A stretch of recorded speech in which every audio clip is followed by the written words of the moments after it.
Hey everyone, my name's Christy. Welcome to my corner. Thanks for joining me today for pattern release day. I'm so excited. I have been looking forward to releasing this pattern for, goodness, months. I've been working on it for a long time. I wanted to make sure that the pattern was exactly how I wanted it to be. I reproduced a non-textile image and I needed to make sure that it was right. And I also wanted to make sure that I stitched a model for you and for me. So I want to make sure that you all had a model you could actually see so you could see what it looked like. But I also wanted to stitch a model for me so that I can make sure that the colors work the way I wanted to. And I'm really glad that I did because some of the colors, they weren't right? And I fixed them in the model stitch and I am really happy with how it turned out. So I hope that you are as well. Now, before I get into any of this, I want to just have a final disclaimer that this pattern is not safe for work. It is not appropriate for children, and it is possibly not appropriate for grandparents. So you have been warned now twice because it's in the thumbnail and now. And if someone sees this who you do not want to see it, that is no longer my problem.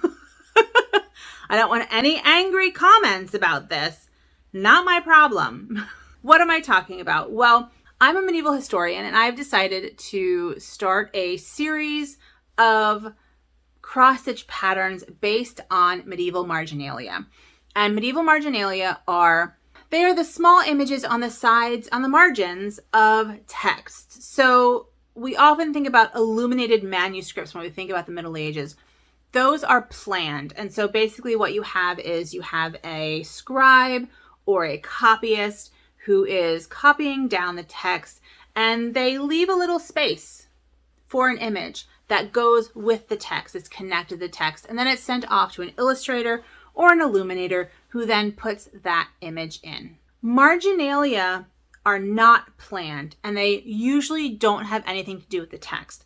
That doesn't mean that they're always doodles, although they can be, and there are some fantastic doodles out there, really excellent doodles out there of animals and people and hands pointing out important, parts of the text. There are curses and complaints and poems, all sorts of different things. But there are also some really detailed images that you can find throughout text. And in fact, there are, in many cases, what we know about daily life in the Middle Ages comes from these little snippets of art in the margins of text. So what I'm about to show you is one of these medieval marginalia. And this is the first pattern of medieval marginalia. And it is the Nuns Harvesting Phalluses, or the penis tree. So this is from, and I had to write it down because I can never remember. This is from Bibliothèque Nationale de France, manuscript FR 25526, folio 106V. And that means, so medieval manuscripts, the page number, there are no real page numbers. They go with folio number, which is the actual sheet. And you have recto, which is the front, and verso, which is the back. This is my pattern. And this is at the bottom of that page on the left-hand side. And on the opposite side of that page is a picture of a nun and a monk kissing. So this image is actually a part of one of a series of subversive and humorous images of monks and nuns behaving badly. You have this nun picking penises off of a penis tree. You have two nuns at another penis tree. You have a monk and a nun making out, like I said, on the other side of this page. You have a nun leading a monk around with a chain attached to his penis. You have, intercourse between a monk and a nun. So there's a lot of monk and nun action happening in this manuscript. And you might be thinking to yourself, what kind of manuscript would be appropriate for this kind of imagery? Well, my friends, there is a medieval book called the Roman de la Rose, the Romance of the Rose, which was probably the most popular book secular book of the Middle Ages, basically. And it was copied hundreds and hundreds of times. We have several hundred extant copies, which is almost unheard of for anything other than the Bible from the Middle Ages.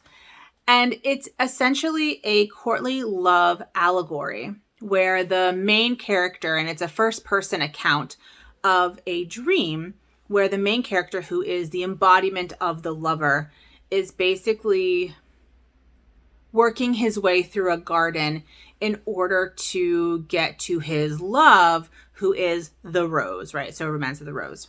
Along the way, he is stopped by sort of different allegorical figures. Some of them are trying to prevent him from finding her. Some of them are trying to help him find her. And in the end, he plucks the rose. And this text, like I said, was wildly popular, but many modern scholars view it as a rape allegory. The plucking of the rose is a rape allegory. So it is a very problematic text. However, it is an appropriate text for this kind of sexual imagery. So this may seem like a really weird thing, right? So the penis tree, but it's surprisingly common in medieval imagery. Penises in general are actually quite common in medieval imagery. Sometimes they would be doodled in the margins, like boys drawing penises on desks. But in many cases, it's a humorous and, poking fun at fears of male impotence, like a discussion of fertility.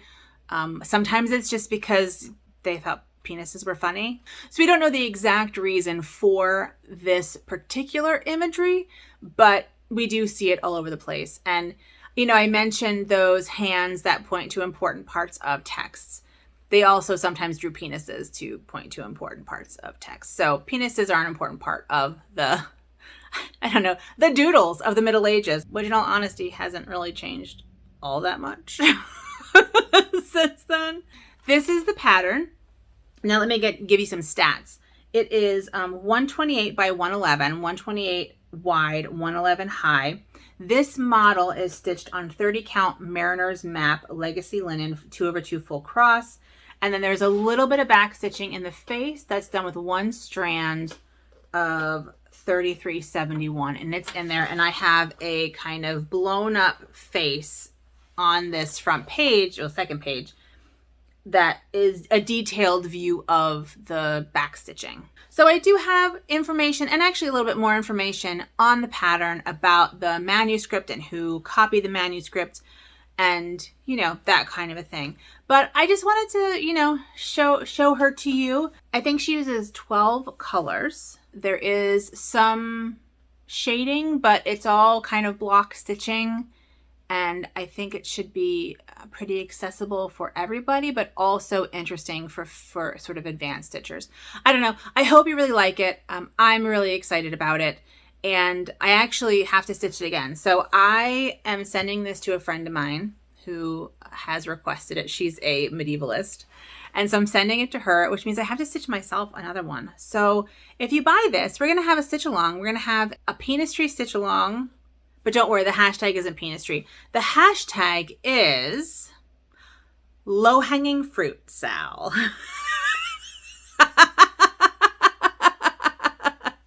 So hashtag low-hanging fruit, Sal, is where I'm going to be posting my progress. I'm not sure when it's going to start. I may actually start it pretty quickly. I do need to find a fabric and, that kind of thing. But, I have all of the flosses pulled. Like, they're still in their project bag, so it'll be really easy to start. So I might start another one and post my progress on Instagram. So if you would like to buy it, it is available in my Etsy shop, which you can find the link down below, and it'll be the low-hanging fruit, Sal. So I hope you like it. I am really pleased with it. I think it turned out great, and I am super excited to stitch it again. That's it from me. Thank you all so much for joining me. I hope you like it. And I do have a little bit of a blooper at the end from a previous attempt at filming this because I just couldn't stop laughing. Because it's such a ridiculous thing. This is a beloved medieval image for medievalists, by the way, in case you're wondering. You can get this in pin form and card form and all different forms. And now you can get it in cross stitch, and that makes me really happy. So hope you enjoy stitching it. If you have any questions, let me know, and I will see you in my next video. So with all that being said, please take good care of yourselves and have a good one. Bye. It took me a while to just bring it all together. It is the most complicated of my patterns that I've done to date. It has a lot of, I don't want to say moving parts.